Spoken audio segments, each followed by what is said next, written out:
Okay, thank you for liking and subscribing. Thank you for clicking the little bell. Welcome to another episode of What's Going On? What's going on? Yeah, man, that makes me so happy. Love doing the dance for you. Love doing the dance. Let's get into this. Now, some people have said in the comments, why are we giving Madonna attention? I'm not really giving her attention per se like that. I'm kind of worried because I don't know if maybe we're seeing the downfall of Madonna. Like, I don't know. I kind of feel like it's getting worse and worse and worse. And I hope she's okay. But still, she's been drinking water out of a dog bowl. So I don't know if that's really growing old gracefully. So let's get into this. From page 6, Madonna 64 stuns fans by going topless in new NSFW photos. Now, she did that last week too. This is 2 weeks in a row she goes topless on social media. So I get it. I get what you're trying to do, Madonna. And I've talked about that before. We get it. You're trying to shock everybody. Oh, man, that's crazy. But it's kind of just coming off like, okay, it's kind of weird. Especially when you drink out of a fucking dog bowl. Okay, Madonna shocked fans on Monday by posing topless in a pair of black lace underwear amid her slew of concerning posts on social media. Cat in the Bag, the Vogue singer 64 captioned the NSFW snaps on Instagram. In the at-home photo shoot, the pop icon donned a pair of sunglasses, black stockings, and a caution tape Balenciaga bag that she used to cover up her bare chest. However, the songstress seemed to have glanced over the snaps a little too quickly as her nipple was out in one of the explicit photos. Well, I'm not going to show that because I want to get monetized, but at the same time, I don't believe that for a second. She definitely knew that her nipple was exposed. They all know. Whenever you hear about, oh, so-and-so's nudes got leaked. Yeah, I think we've already learned from Kim Kardashian that whenever these nudes get leaked, we know that they did it themselves. So, in another one of the snaps, the mother of 6 used the yellow purse to cover up her backside as she bent forward in the lacy lingerie. The Grammy-winning singer kept her long amber tresses down in loose waves, and she accessorized with lots of chunky diamond necklaces. While some fans were quick to praise Madonna for having a good time on social media, others slammed the singer for not acting her age. Well, she's 64. Like, in our society currently, the current society we live in, it's not that unusual to see an older woman, still try and be young, by the way she dresses or by the way she acts. But we're talking about a person going topless on Instagram twice in 2 weeks. That's not too much? Okay, well then I guess it's not. God. People despise a woman who refuses to grow old gracefully. One fan wrote in the comments, well, that doesn't seem like what she's trying to do. I'm sorry. I could understand if she was like dressing nice and she was doing photo shoots and she was like, doing stuff like that makes like classy shit. But first she's drinking out of a dog bowl. Then she's in a car, like looking scary in the dark. And then she's going topless last week and now she's going topless again. I mean, when you say people despise a woman who refuses to grow old gracefully, does that really count for your argument? Because it just kind of seems like she's just trying to shock people. And I've already alluded to that before. What she's doing is not like, oh, wow, she's shocking us. It's kind of like, are you okay? Jeez. Madonna has never done what others wanted, and I love that she won't be a respectable granny for them now. Fine then. Okay. Going topless twice in 2 weeks. Okay, fine. You're enjoying your life, and people who criticize you are just envy and boring. Do you mean envious and boring? Do whatever you want like always, and you look amazing, by the way. Well, I mean, she does look good because, she's whatever, I guess. But still, this isn't the way to go about it. She could just simply get in the studio, make music with Cardi B, and then do some snaps and be like, oh yeah, me and Cardi B in the studio. Yeah. And then that would be news, front page fucking news. Or her in the studio with Olivia Rodrigo. Yeah. Okay, well, that would be front page fucking news. Madonna putting out new music with Cardi B or Olivia Rodrigo. Boom, you're right there in the spotlight again. But it's not that. Jeez. However, others called the singer a train wreck. I think that's a little bit too far, but okay, and begged her to stop posting such disturbing things. It's not really disturbing. It's that she's trying to, oh my God, did you see what Madonna did? But it's not like that. It's like, did you see what Madonna did? Ugh. And that's how it is. No, absolutely not. One follower wrote, with another adding, no one wants to see an old lady in her underwear, even if it's Madonna. Okay, sorry, I don't agree with that. It's not like she's going naked or something. She's not showing off her ass and her V, so that's a little bit much. The shocking post comes just days after the Like a Virgin singer posted an eyebrow-raising video where she licked water out of a dog bowl, exactly, and posed sexually with numerous different objects. At first, Madonna posed in her pantry, but things took a turn for the worst when she started posing suggestively with condiment bottles. She then got down on the floor and drank out of a dog bowl. While the content shocked some fans, really, others weren't surprised, as the songstress has posted a video twerking in lingerie and rapping about punching people in their mother effing face just 1 week prior. And here's the photos right here. You've been seeing them from the thing, but they're right here. I mean, what? She's just wearing some stockings, and you can see that her hair is covering her chest, and she's got the thing. I mean, that's no offense, Madonna. No offense, Madonna. Madonna, no offense. That's not shocking. I mean, we see that on Instagram every day.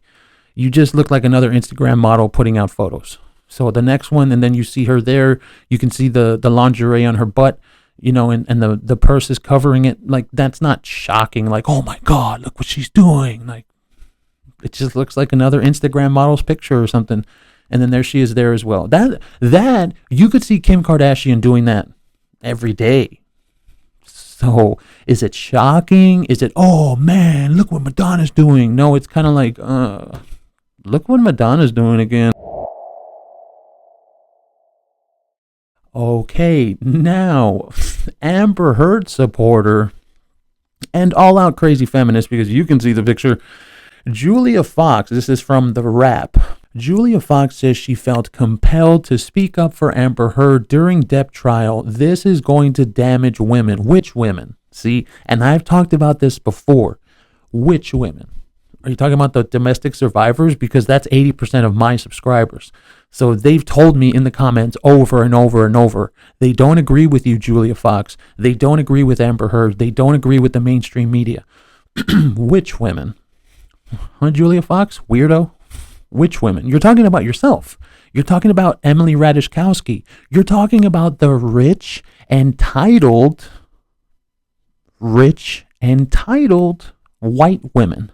That's what you're talking about. You're not talking about normal domestic violence survivors. Sorry. If it could happen to Amber Heard, who is a white, blonde, beautiful, successful actress, I don't know about that successful part. None of us are safe, she said. Actress Julia Fox explained why she supports Amber Heard after the Depp-Heard trial when she appeared on this week's episode of Emily Ratajkowski's podcast, High Low with Emrata. On Ratajkowski's podcast, which puts out 2 episodes a week, the first involving a conversation with a guest and the second a solo episode unpacking a question, Ratajkowski recalled the wrath of pushback following her comment in support of Heard. It's not pushback when people are disagreeing with you. See, the way that they say that, oh, it's pushback. Oh, it's backlash. Bro, you're wrong. You're wrong. You understand that, Emrata? That's what they want me to call her. You understand that, Julia Fox? It's not backlash.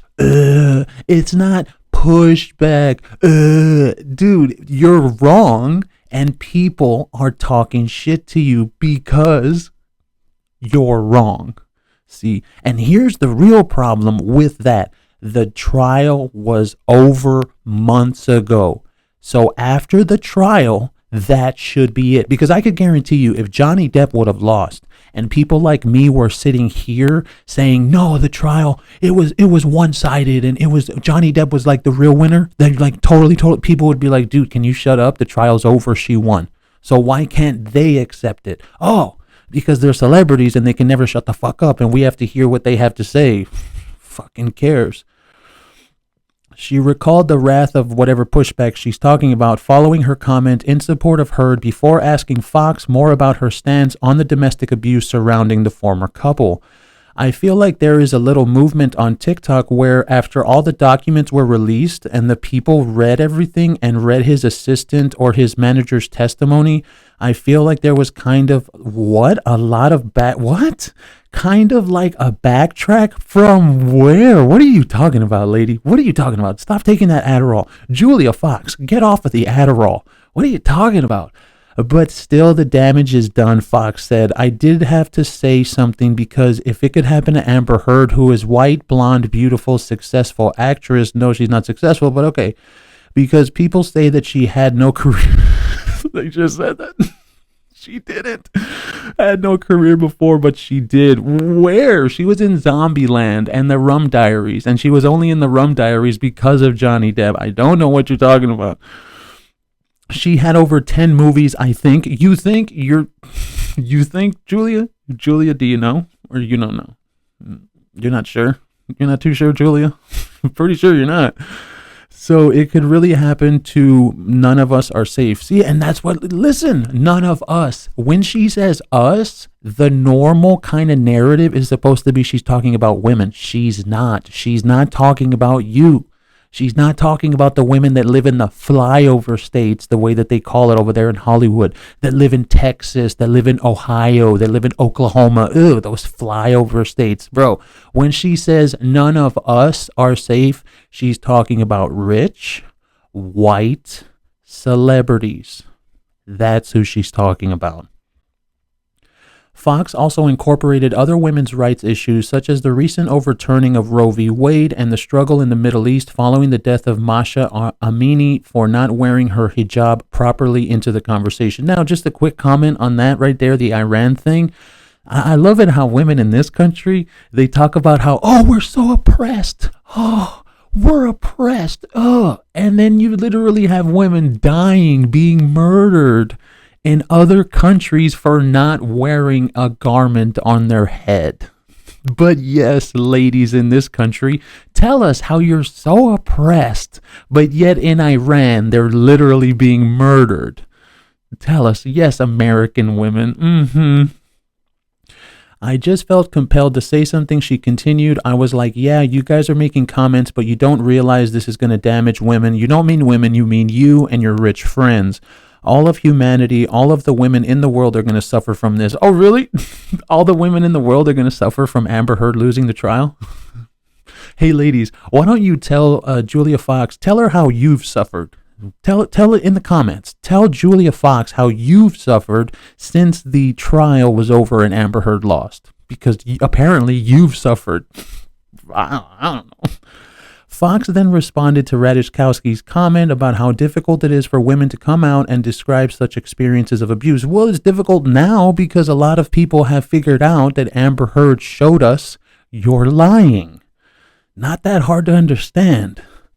It's hard to prove them because abuse is so insidious and sometimes you don't even know you're being abused. Who the fuck? Oh, Evan Rachel Wood? Hello? Evan Rachel Wood, is that you? What are you talking about? This is the thing. I want to ask you, women, is that true? Are you trying to tell me you women wouldn't? Tell me in the comments. Would you know if you're being abused or not? Tell me in the comments because I'm sorry. That sounds totally unbelievable to me.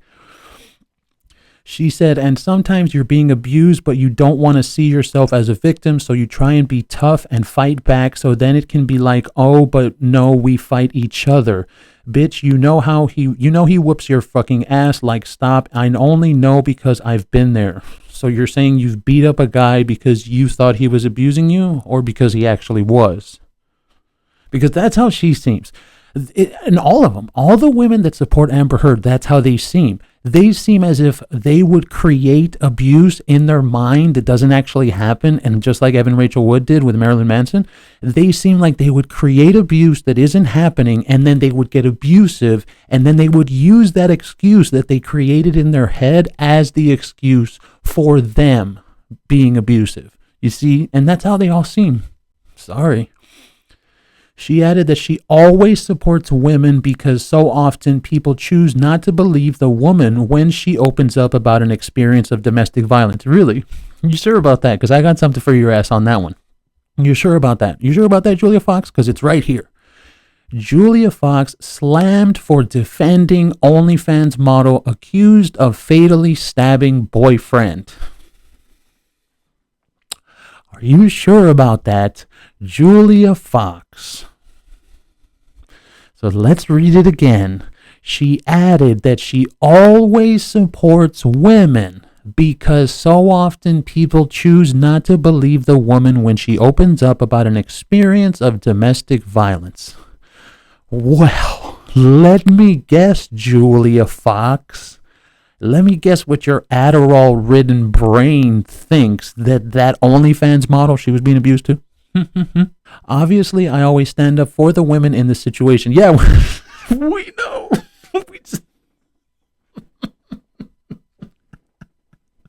We know.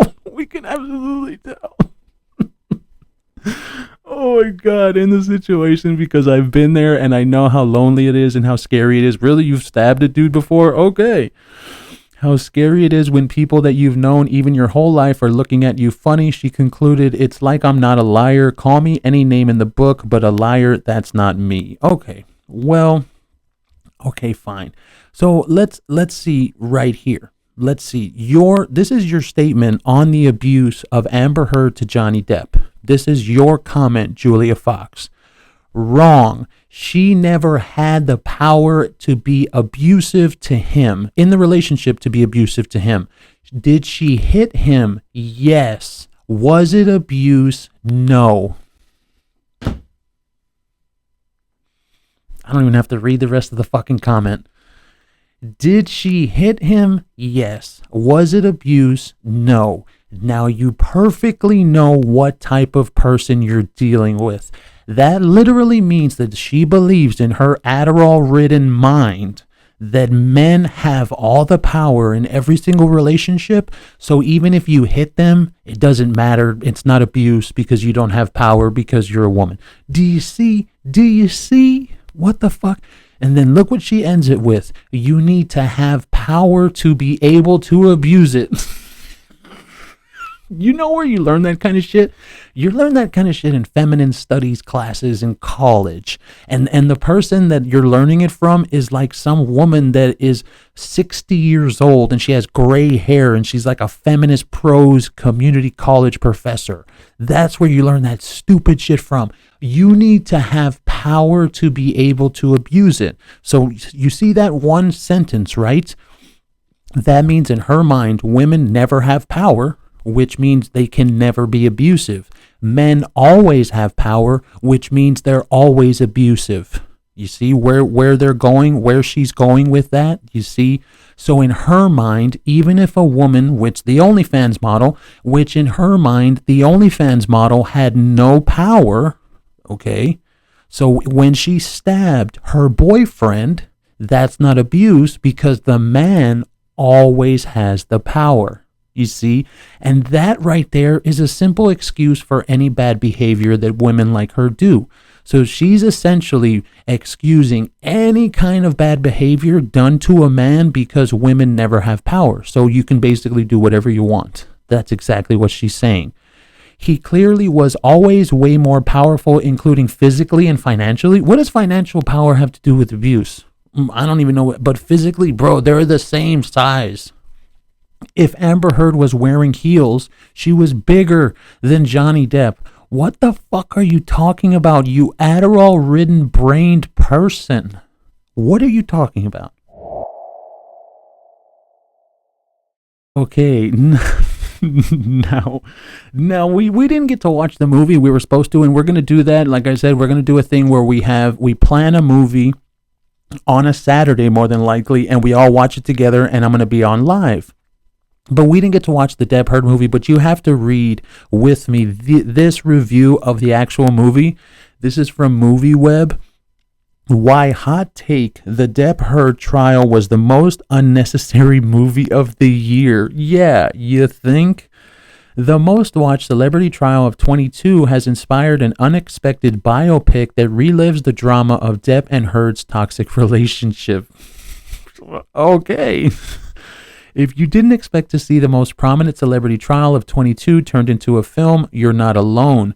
Many people, even those who closely followed the trial between ex-spouses Johnny Depp and Amber Heard, were left with more questions than answers when the case was concluded. Millions of viewers tuned in, hundreds of millions. Thank you very much. Hundreds of millions of viewers tuned into the trial live and on social media to listen to a notoriously unreliable narrative. Although the case had twists and turns, the trial was thoroughly documented, and when the verdict was solidified, it seemed that there wasn't much more to say. Yeah, no shit.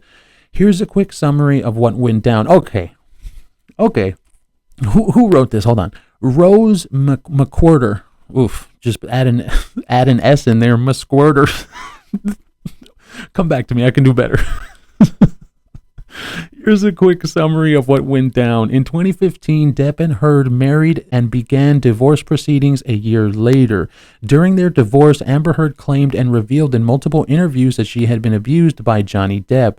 Depp denied these claims and filed a defamation complaint against Heard in early 22.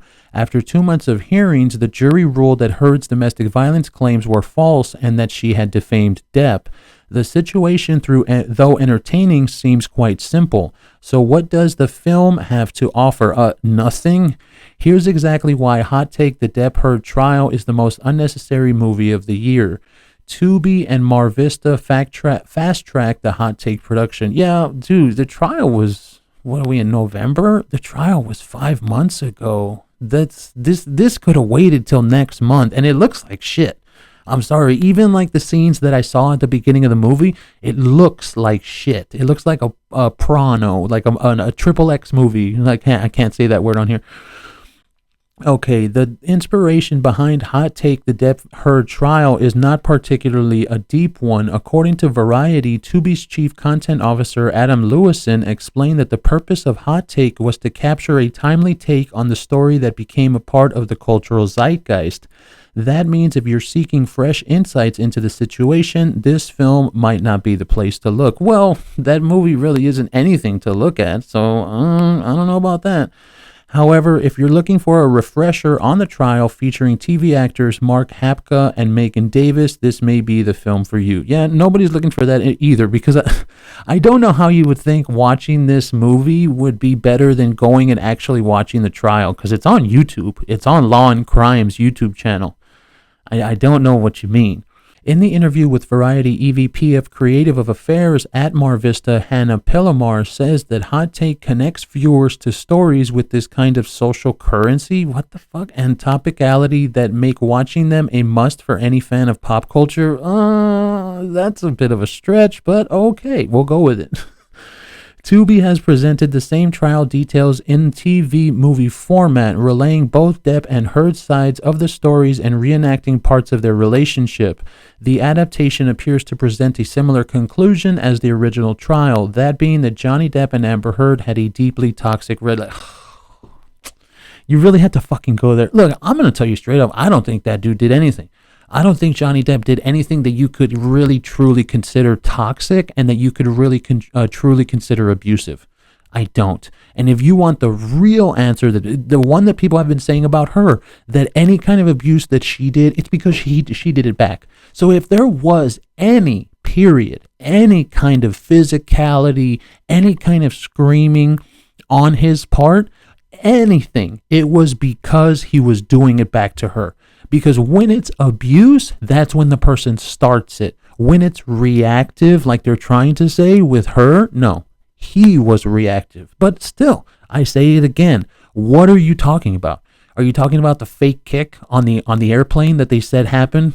I doubt that happened. Are you talking about all the times that they said he hit her, which we don't know of? We never heard of. We never saw any photos of her being, of her with even bruises. We saw the ones that she tried to put. We saw the ones she tried to put out. Those weren't real. But still, I don't know of anything Flappy Fish Market that's hilarious. The one where he called her a fat ass. Okay, fine. He called her a fat ass. That's mean. But is it abusive? The fact that it was so fast-tracked means that it genuinely lives up to the title. No. It's so quick, so hot a take that it adds nothing whatsoever unless you've been completely in the dark about the trial. Well, the people that haven't been in the dark know that it's not that good. So, okay. In which case, in a sort of catch-22, you're likely not even the intended demographic of this film. If Hot Take does anything, it remarks on the Depp-Heard social media craze. Let's be clear, the majority of people already know how this film ends without even watching it. However, there are some parts of the film that cover Depp and Heard's relationship prior to everything falling apart. For example, we see them meet on the set of The Rum Diaries back in 2011, their immediate attraction and their short-lived honeymoon phase. Well, let's stop it right there. Do you think that they were attracted to each other, or was he attracted to her and she knew that he was going to be her meal ticket? Although this kind of reenactment doesn't add anything significant to the case, it does present a fuller picture. Hot Take, the Depp-Heard trial also draws attention to the insane social media attention paid to the trial in the summer of 22. Every person on any platform was bound to run into clips from the case and memes involving Johnny Depp or Amber Heard.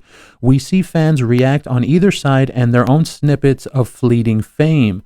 Though the film does pay special attention to the internet's obsession with the Depp-Heard trial, it doesn't seem to examine this observation any further. What could have made an interesting movie is a dissection of the social media mania around this celebrity event, and others, rather than rehashing of old information. I don't understand this obsession with social media with the trial. What's the problem? Do these people not understand that this was public? Like, we saw it on TV. We saw these things. So it's not like you can sit here and say, well, no, we all made these clips and we all made TikToks, but it's just because we made them from like the mainstream media's point of view. No, man, we all saw the fucking thing live. What are you talking about? Should you watch Hot Take, the Depp-Heard trial? If for some reason you want to experience the same drama over again, but this time with actors to reenact testimony, then Hot Take could be the cheesy made-for-TV style movie for you. Ugh, jeez, really? Mark Hapka and Megan Davis do their best to perform something more thrilling than the original trial. No, but honestly, the trial is on YouTube. Exactly. And is essentially more enjoyable than Hot Take. Hapka portrays Depp as cool and confident in the courtroom, but it's no match for Johnny Depp himself. Duh. Davis does a good job as Amber Heard, but Heard's sometimes deceptive attitude isn't hard to replicate. No shit. The original trial is probably more entertaining and informative to watch because of its authentic reactions. In the real-life case, viewers not only got to watch Depp and Heard, but their lawyers at work as well. The Depp-Heard trial brought up lots of thoughtful discussion on social media too, particularly about why Heard was initially taken seriously about her alleged abuse. Gee, I wonder why. It's because it's a she. But when Depp revealed he was also abused, Hollywood wasn't as convinced. Gee, I wonder why, because he's a he. Hot Take, the Depp-Heard trial is an unnecessary film because it doesn't offer new anecdotes or layers as a project like this should. It seems like a cash grab, no shit, rushed into production to gain headlines and think pieces. What? I don't know about that. This is like the only article I've seen about that movie. I don't know about all that, but okay, fine. Which worked to some degree as evidenced by this article. Dude, it was only this one. The whole situation was interesting because of Depp and Heard's relationship, Hollywood's reaction, and the social media fixation. Hold on. Fixation. It was live. If any other trial was live, the Danny Masterson trial, the Kevin Kline, or whatever that dude's name is, Kevin Kline, right? Or whatever. What's his name? Kline something. The dude that with whatever. You can see the photo. If any of those trials were live, the Ghislaine Maxwell trial, if it would have been live the way it should have been, if any of those were live, we would have done the same thing. And I think you're looking at why they don't want these trials live. They don't want us to know what actually happened because they want to keep the narrative. See? So to think, well, why did so much people on social media, why did they care? Dude, could you imagine what would happen if the Danny Masterson trial was live right now and we could all see it? I mean, you saw what they did with the Darryl Brooks trial. The dude was fucking insane. So I don't know what you're talking about. They did TikToks of that guy. So what, is that okay? Well, of course there's no problem because he's a man. But you see, like this whole notion about why did social media go crazy for the Depp-Heard trial? Because it was public, because we all could watch it. It was like watching a movie in real life. That's why. Why is that so hard for these people to understand? Hollywood's reaction and the social media fixation. So there is some substance here, but there are some questions we still haven't answered. Why were people so intent on what I just said? Because it was fucking... Ooh. What does it say about celebrity relationships? Hot take, the Depp-Heard trial doesn't answer much, but it is available for streaming. Well, that's the end of that. And there's that photo. I mean, he doesn't, again, I've said this once and I'll say it again. He doesn't look anything like Johnny Depp. Maybe Johnny Depp in his late 30s. Maybe. But the guy that you couldn't find anybody in their 50s, any low-level D-list actor, because that's what this movie is. It's D-list. You couldn't find anybody in their 50s D-list actor that could have done this movie. Come on. Okay, now this is kind of weird. Let's look at this from Deadline. Controversial comics Dave Chappelle and Louis C.K. vie for Grammy's Best Comedy Album. Jim Gaffigan, Patton Oswalt, and Randy Rainbow also nominated. Now, the Grammys is coming up. I don't know if we're going to do anything about that because I really don't care. But here's the thing. It says right there, controversial comics. Are you trying to tell me Louis C.K. is controversial? He's not controversial. I mean, from what that dude did, that's fucking disgusting. I don't understand. And I've told Chrissy this. I don't understand what it is with these dudes like Harvey Weinstein, Louis C.K. Why do they want to in front of women? What is that?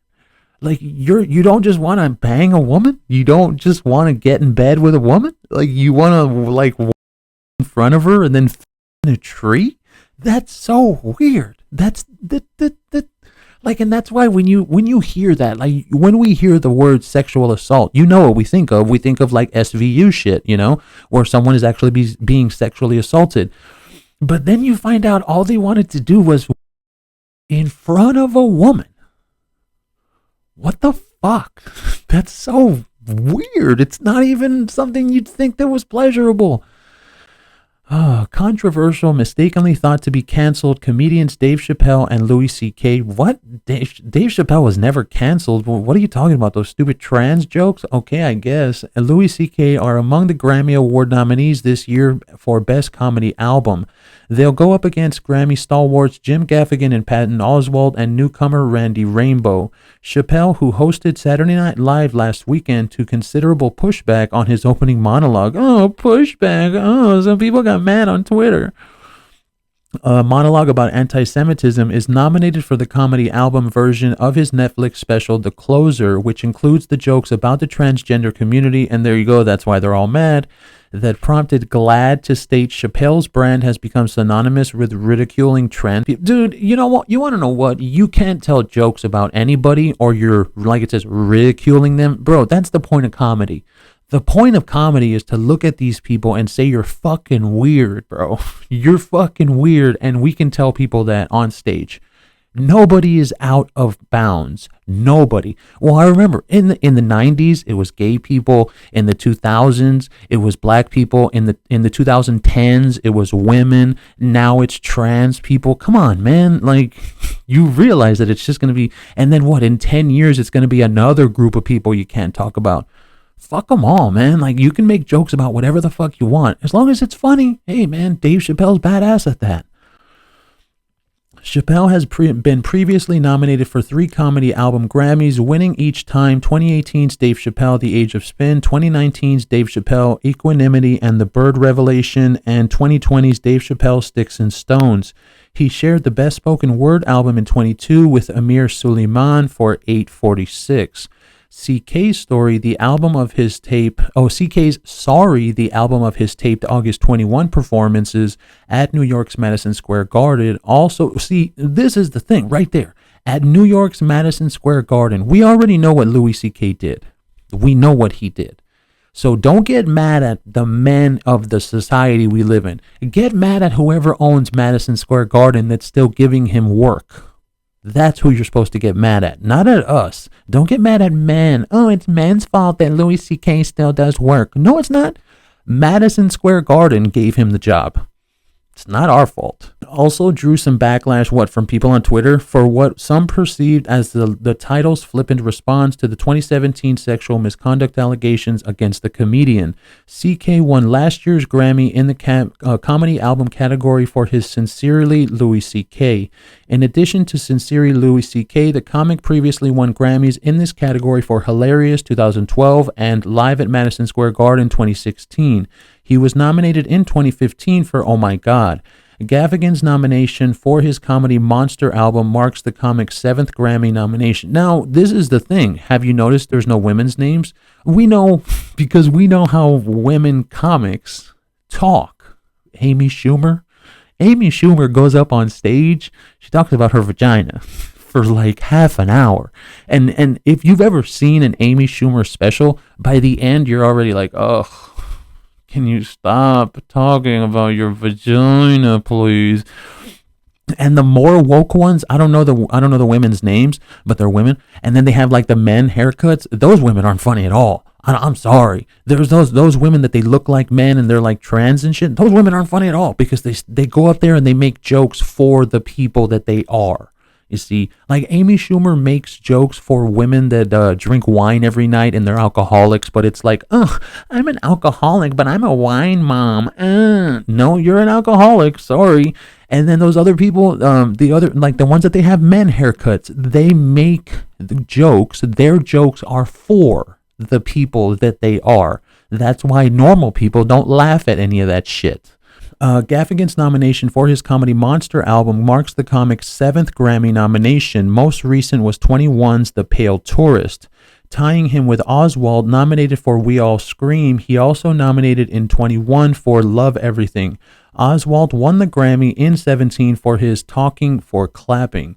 New to the category is Rainbow, whose nominated first studio album, A Little Brains, A Little Talent, was released last year following his Pink Glasses tour and includes versions of some of his YouTube political satire spoofs, original songs, and a version of the Jitterbug, the famously deleted song from The Wizard of Oz. The album also features guest stars Titus Burgess, Josh Gad, Sean Hayes, Patti LuPone, and Bernadette Peters.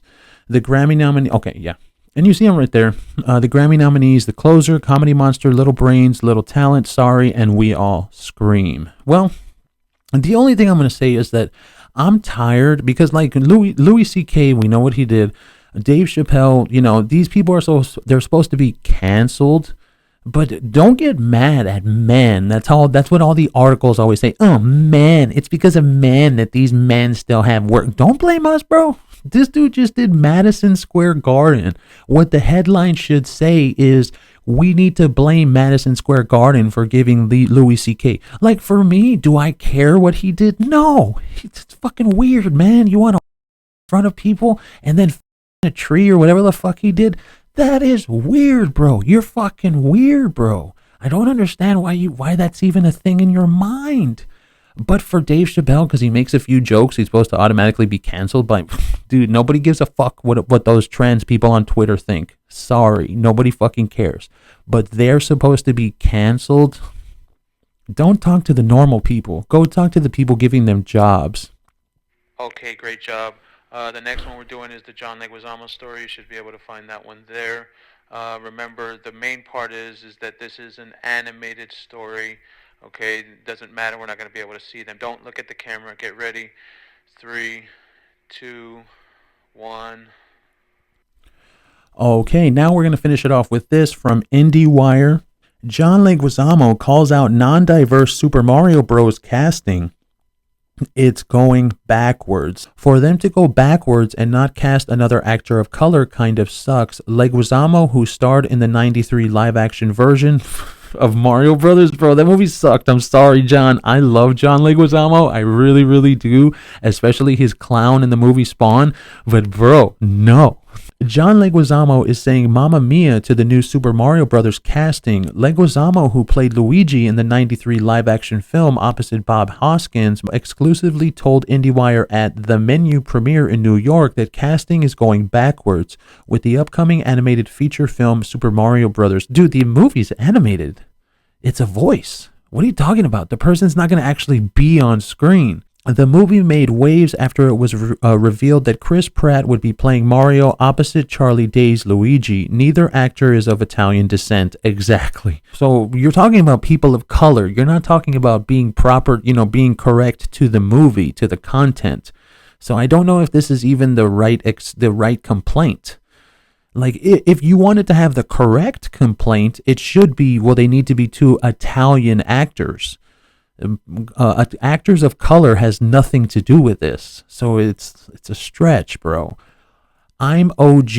A lot of people love the original. I did Comic-Con in New York and in Baltimore, and everyone's like, no, we love the old one. Yeah, I love the old one. I'll watch it anytime. Like I said, the original. They're not feeling the new one. Well, because Chris Pratt sounds stupid in the new one. Leguizamo told, they're not feeling the new one. Leguizamo told IndieWire, I'm not bitter. Are you sure? Kind of sounds like it, bro. This isn't really a good look. It's unfortunate. Leguizamo recalled his turn as Luigi in the 93 Super Mario Bros. Movie. The directors Annabelle Jankel and Rocky Morton fought really hard for me to be the lead because I was a Latin man, and they, the studio, didn't want me to be the lead. They fought really hard, and it was such a breakthrough. For them to go backwards and not cast another actor of color kind of sucks. Well, this is animated. It's not about the person. It's not about the person on the screen. It's an animation. We're just needing the voice.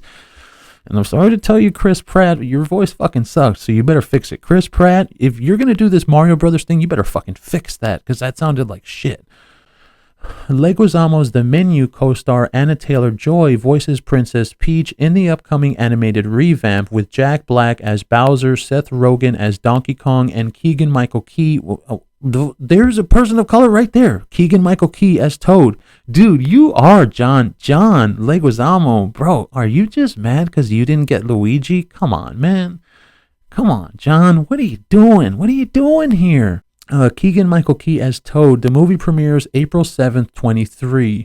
Producer and Illumination Studios founder and CEO Chris Meledrandy curbed any casting doubts over lead star Pratt and his lack of Italian ethnicity earlier this year. Well, look, Mr. What is that? Meledandri. There we go. Meledandri. Sorry about that.